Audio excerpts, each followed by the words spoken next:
Leaders from APEC, the Asia-Pacific Economic Cooperation Group, have pledged to work toward free and open trade to revive economies battered by the coronavirus pandemic. Hello, I'm Mike Walter, sitting in for Anna Naidu, and this is The Heat.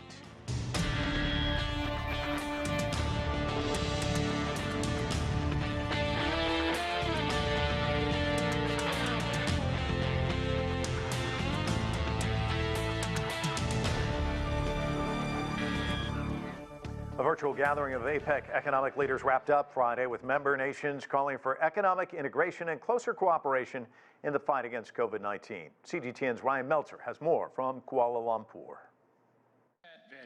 The end of the first ever virtual APEC meetings, with Malaysia handing over virtually to next year's host, New Zealand. The realities of the pandemic that inevitably dominated this year's event. As a grouping whose economies constitute about 60% of the global GDP, APEC assumed a central role in spearheading post-pandemic economic recovery. We need to trade and invest our way out of the current economic downturn. The APEC leaders' meeting culminated in the unveiling of their new set of goals, the Putrajaya Vision 2040, and a declaration with a strong commitment to freer trade and investment, boosting the digital economy and ensuring growth is both inclusive and sustainable. While it takes into consideration the current global challenges, it is also forward-looking and ambitious, and of course this will drive economic recovery, spur growth in the region, and we hope, of course, to bring greater prosperity to be shared amongst the people of Asia-Pacific. China's President Xi Jinping said that APEC can't afford to see trade as a zero-sum political game in which one country's loss is another country's win, but rather a platform for mutually beneficial development. After saying months ago he would skip this year's meeting, US President Donald Trump did take part in the end.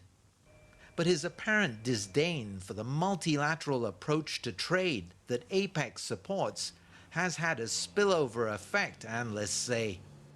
Unfortunately, the lack of interest from the US has somehow diminished the importance of APEC in the eyes of the American business community, which is sadly so. But we'd like to see the Americans coming back in full force next year. Some leaders expressed the hope that the next US administration would be more favorable to multilateralism, trade liberalization, cooperation, and APEC itself as a means of achieving those aims. Ryan Maelzer, CGTN, Kuala Lumpur. For more on the APEC meeting, let's bring in our panel from Beijing. Einar Tangen is a political and economic affairs commentator. Jeff Moon is former assistant U.S. trade representative for China. He's with us from right here in Washington, D.C., and also in Washington, Anton Fedyashin.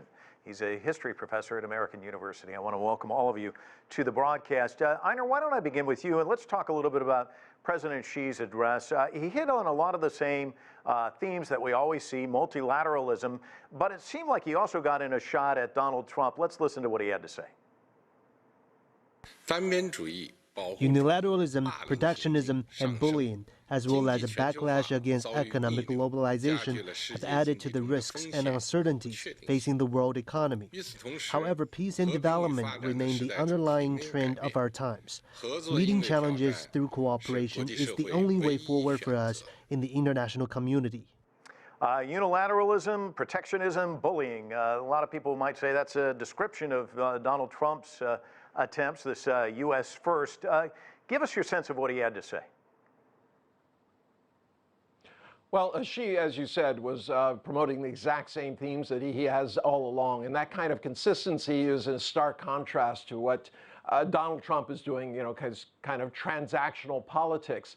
But this is really, saying goodbye to Donald Trump, and hopefully, in China's eyes, this era of protectionism, this U.S. will go it alone.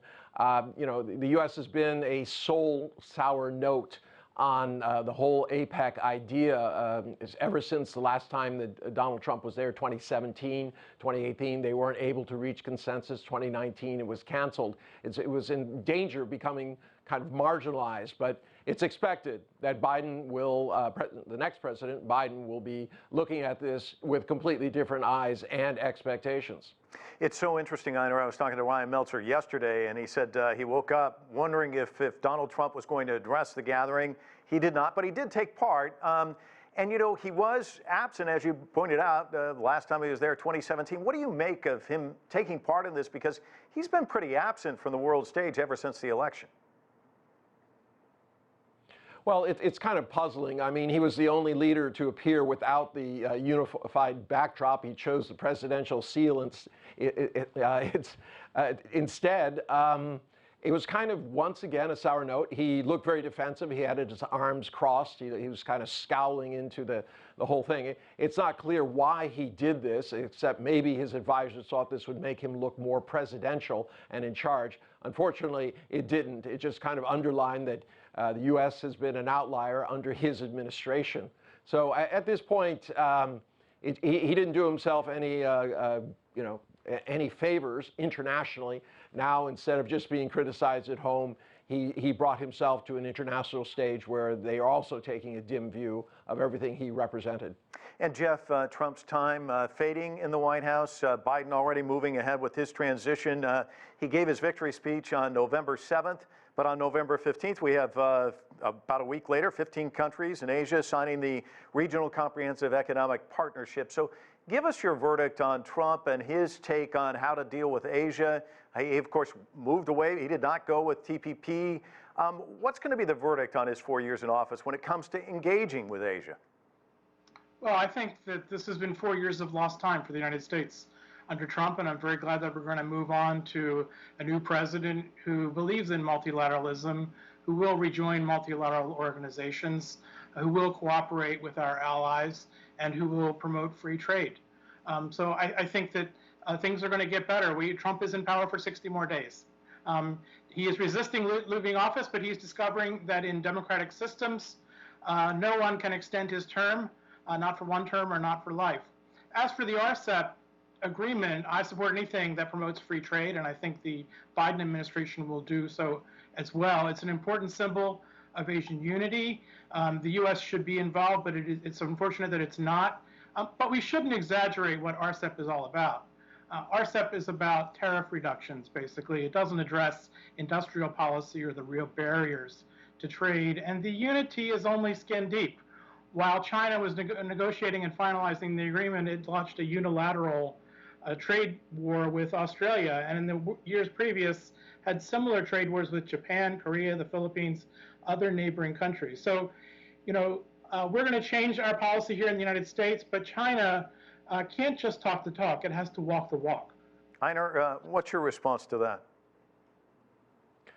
Well, Jeff, I appreciate what you're saying, but let's be real. China did not actually start a trade war. There are a number of issues where they made it very clear they don't like what Australia has been doing and saying about Chinese interests, accusing them of spying and interfering in elections without really producing much evidence at all. So, yeah, you can't go up to somebody, slap them, and say, now let's do some trade. So at this juncture, China has not slapped any official sanctions on there. And quite frankly, APEC, you can laugh all you want at it or kind of say that it's not important, but RCEP is a vehicle, and it will be able to kind of come together as these nations build trust in the system. With WTO out of action because the U.S. refused to put new judges in so that there was an enforcement mechanism, the world is going about its business in its own way. I mean, President Xi said he's even interested in joining TPP, and that's the other one. Right now, the U.S. and also India to a certain extent, in this game of musical trade chairs, are kind of without seats. And it'll be interesting to see how that's remedied, especially by the Biden administration. So, Jeff, let me get at your sense of the Biden administration, because we had Obama's pivot to Asia, and then we've had 4 years of basically a trade conflict between the United States and China. What can we see out of the Biden administration? I think we are going to see the U.S. rejoin multilateral organizations and reinforce our commitment to them. WTO, WHO, other multilateral organizations. I think we're going to work very closely with our allies in Asia. We have treaty allies in Japan, Korea, Thailand. I think you're going to see a lot more of that. I think you're going to see another look at CPTPP, and I'm very glad to hear Einar tell us that China might be, or President Xi tell us, frankly, that China is interested in joining CPTPP because CPTPP has provisions on state-owned enterprises, intellectual property, and other industrial policies that China refuses to address in any other forum. So I strongly welcome China to that discussion, and I hope the U.S. will also try to rejoin CPTPP. Anton, I want to bring you into the conversation because Russian President Vladimir Putin and President Xi meeting again virtually. They just had their BRICS summit not too long ago. They've been busy with these virtual get-togethers. What does Vladimir Putin want out of this deal? Well, Russia's been diversifying its geopolitical portfolio very fast, as a matter of fact, since 2014, since the Ukrainian crisis. And for me as an historian, this is important from long-term prospect, because if you look at the post-Cold War world, from roughly the very end of the 1980s on, the Russians turned to the West with open arms and were ready to join the Western community. And then through a set of misunderstandings, through mistakes both in the West and in Russia, that dream unraveled. And so Russia had been talking about its own pivot to Asia for about 20 years on and off, but it's really from the mid-2010s that this actually started to happen. And it's very interesting that if you look at Vladimir Putin's famous Munich 2007 speech, which was primarily about geopolitics, but aimed against unilateralism and criticism of the unipolar world, what we are seeing now with President Xi's speech and Putin's words in the past week is the economic component of a new world order that's coming in. So I think we're going to be looking back at these successions of Shanghai Cooperation Organization, the BRICS meetings, the APEC meeting, as milestones in the gradual de-Westernization and de-Americanization of global geopolitics and geoeconomics. And let me just make clear, when I say de-Westernization, de-Americanization, I by no means imply that the West is about to collapse or that the U.S. is about to implode. None of that silliness. I mean a relative recalibration of power centers all over the world, both geopolitical and geoeconomic. We're living through times of tectonic geopolitical changes. So what does that look like, this new world order? Well, listen, it's a great question. Let's reduce it, oversimplify for the sake of argument, to the fundamental components of the narratives. The Chinese, especially this week in President Xi's speeches, are really emphasizing the point that globalization is going to happen in a multipolar fashion. No one knows exactly what this means because it's very difficult to predict. It's a very complex system. But what they are emphasizing is not going to happen is that globalization is going to unfold in a Western-led, a Western-dominated fashion, the way it has been for the past 30-odd years since the end of the Cold War. And this is very interesting because I see this indirect dialogue between what the Chinese position is and what we hear coming out of the Biden team, out of Wilmington. And I agree with Jeff that, yes, there's going to be a lot more commitment to international organizations by the Biden administration. But this multilateralism, those terms in which the Biden team thinks, on whose terms will that multilateralism be? Because America First was not a policy that Trump, cooked up by himself. He just voiced it in a style that was unusual and frankly, unpleasant. America First has been a U.S. policy for many, many years. TPP was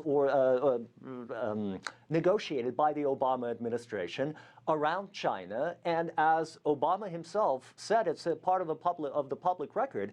The U.S. wanted its rules. It wanted to be the trendsetter for global trade. That's America First.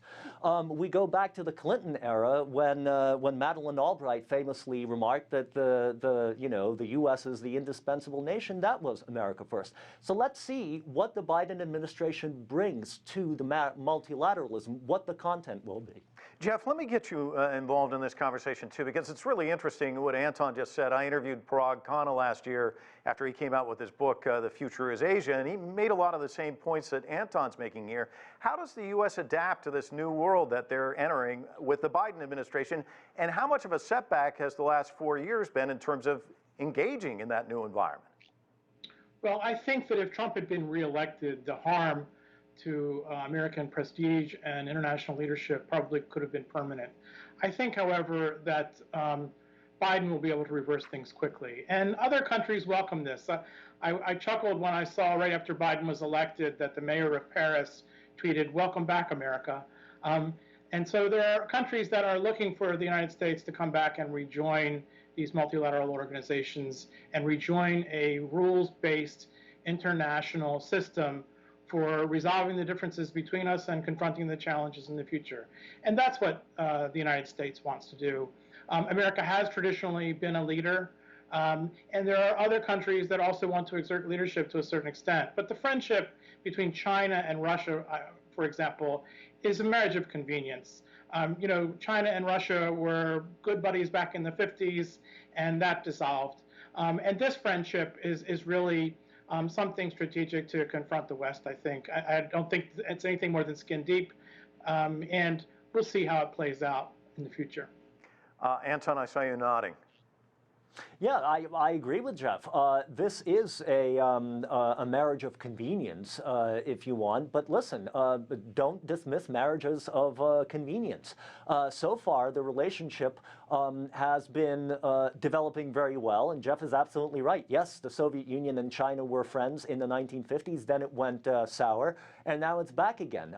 This is not to say that things may not change in the future, but listen, you don't think in those terms when you're trying to build a cooperative relationship. I think what the relationship between Beijing and Moscow is based on right now, and what makes it particularly strong, is the fact that neither country speaks down to the other. There's no sort of teaching each other sort of indisputable rules of the game. They're working things out as they go.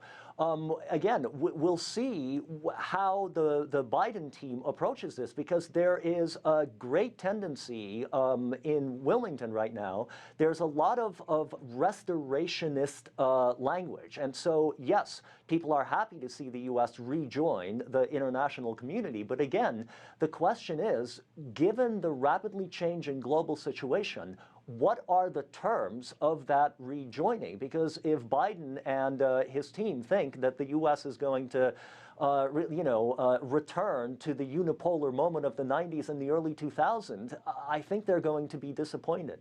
And not all marriages of convenience end in divorce. Einar, the leaders agreed to adopt the Putrajaya Vision 2040.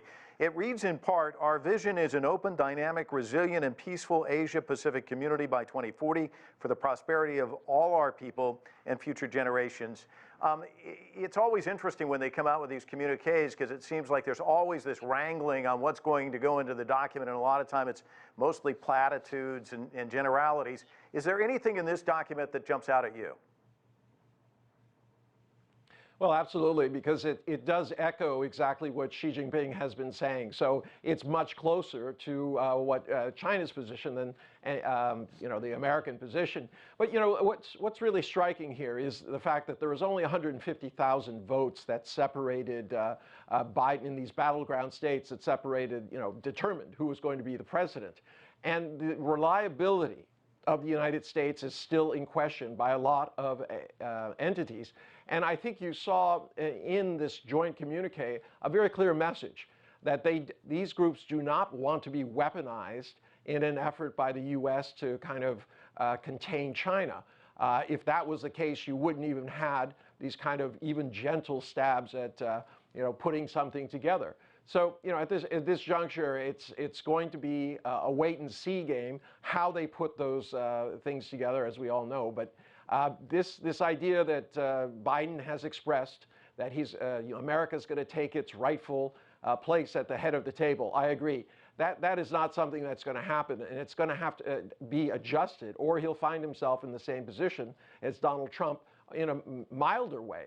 But with countries saying, listen, until we know you're a reliable partner, there's probably not going to be a lot of movement, and certainly not you're not going to be able to weaponize us against our trade partners. Jeff, let me play a little sound from you from the Prime Minister of Singapore, who has a really rather optimistic look ahead for this organization, APEC. Let's listen to what he had to say. I think there will be more multilateralists. Okay. I think that they will be more supportive of the WTO and of APEC. I hope that there will be a more constructive approach, one which where countries work together rather than against one another. Jeff, I think if you read between the lines, it's almost as if he's saying for the last 4 years we've been kind of stalled. Is that how you see it? And what do you think of his vision for the future? No, I agree with everything you said. I don't think he's pointing fingers. Look, I participated in APEC both as an American diplomat and as an American businessman.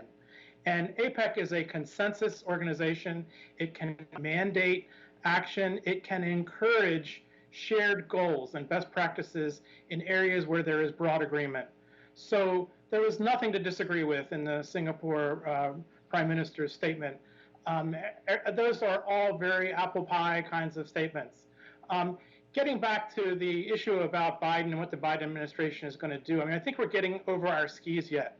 The Secretary of State hasn't even been appointed yet, which will make a big difference in terms of the conduct of American policy. So I think we need to wait a little bit. And I would factually correct one thing. Biden has won by 5 or 6 million votes.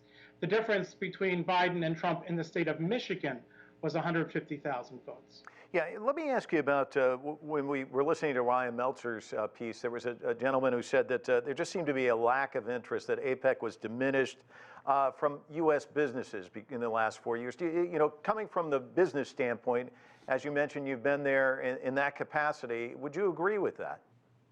Actually, I wouldn't, because in the U.S., there's a non-governmental organization that has nothing to do with the U.S. government. It's called the National Center for APEC. It's in Seattle. It coordinates business participation in APEC, and the participation is pretty robust.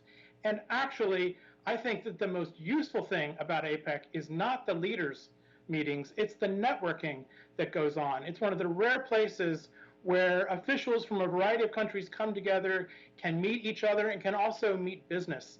And so it's the network, the personal networking that happens there, which is the real high value. And I think that's why people are coming. And that's why going virtual is sort of a double-edged sword. American presidents have had a hard time coming, not because they haven't wanted to, but because they have to take a week out of their schedule to travel to Asia to logistically get there. But going virtual will allow those leaders in the future, I think, to participate on a regular basis. But going virtual will cut out that personal networking and the value that comes from that and the regional relationships that get developed. So we'll just have to see how it plays out. Anton, there's a lot of talk there in Malaysia about reimagining APEC after COVID. How do you reimagine it? Listen, I don't think there's a need to reimagine it in any radical way. I think the emphasis is should be to keep this organization based on a consensus, foundation, because that's what will keep the sides talking to each other and what will keep the businessmen networking with each other. If there is going to be any development in the sciences specifically, then yes, I don't think that's really a radical sort of re-envisioning of the organization.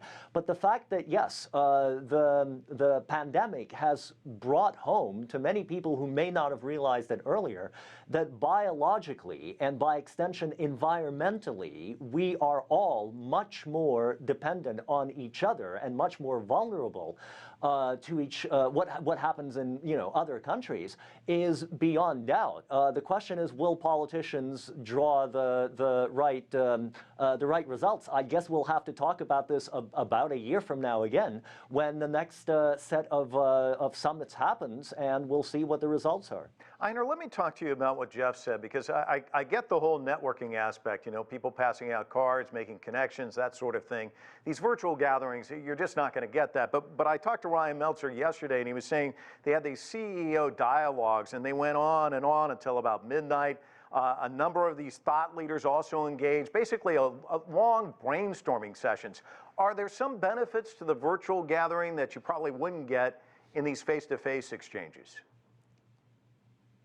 Well, first off, I stand corrected by Jeff. I was looking at different numbers for different states, but yeah, I'm going to agree with him. I do think that it needs to be more in person. The brainstorming is fine, but without actually rubbing shoulders, taking a look in each other's eyes and getting a sense of things, it's very difficult to see how they do it. I know there's a time commitment, and there is a real question about how many of these summits you can do. I mean, we're basically having back-to-back summits, ASEAN, the CEO thing, APEC,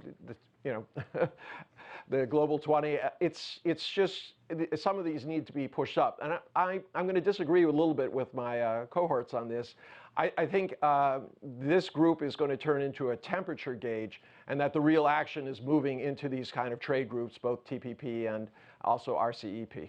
Einar, let me ask you, the Asia-Pacific region grew by 3.6% in 2019. Looking at the figures now, it looks like 2020 with the pandemic, the region's expected to slump 2.7%. So what's it going to take for a rebound, do you think? Because you're seeing one there in China where the economy is starting to come back. And where are the areas of cooperation? Well, COVID, that's all you can really say. Until this pandemic is under control and you have organizations like COVAX, it's expected that Biden will join that and that finally there'll be some sort of global cooperation. But, many of these countries need help with this vaccine in terms of cost and also the production and delivery. So until you get that done, the economic damage cannot be fairly measured, nor can you take, decisive steps to correct it. Right now, everybody is on life support. They're basically using their central banks as blood banks to, infuse enough blood to keep the bodies alive. But, until you get working economies like China's, you're not going to, be coming out of this in any kind of good way. And Jeff, we've got about 30 seconds, but give me your sense of what it's going to take to get these two largest economies to move past the trade war and to kind of come together in some fashion. Well, I think that we need to renew negotiations. There are no negotiations right now. We need to talk about what phase 2 looks like. It will probably be under a different name, I think. But we really ought to get fresh people at the table and to look at the upside and the downside of what's been going on here, establishing more business-like relationship, and to try to make progress, and also to separate trade from other issues. Trump has confused trade with everything else on the table, and nothing can be set apart and resolved. We need to separate trade out and address it frankly. All right, gentlemen, thank you so much. A robust discussion, really appreciate it. That is it for this edition of The Heat. I'm Mike Maelzer in Washington, D.C. Thanks so much for watching.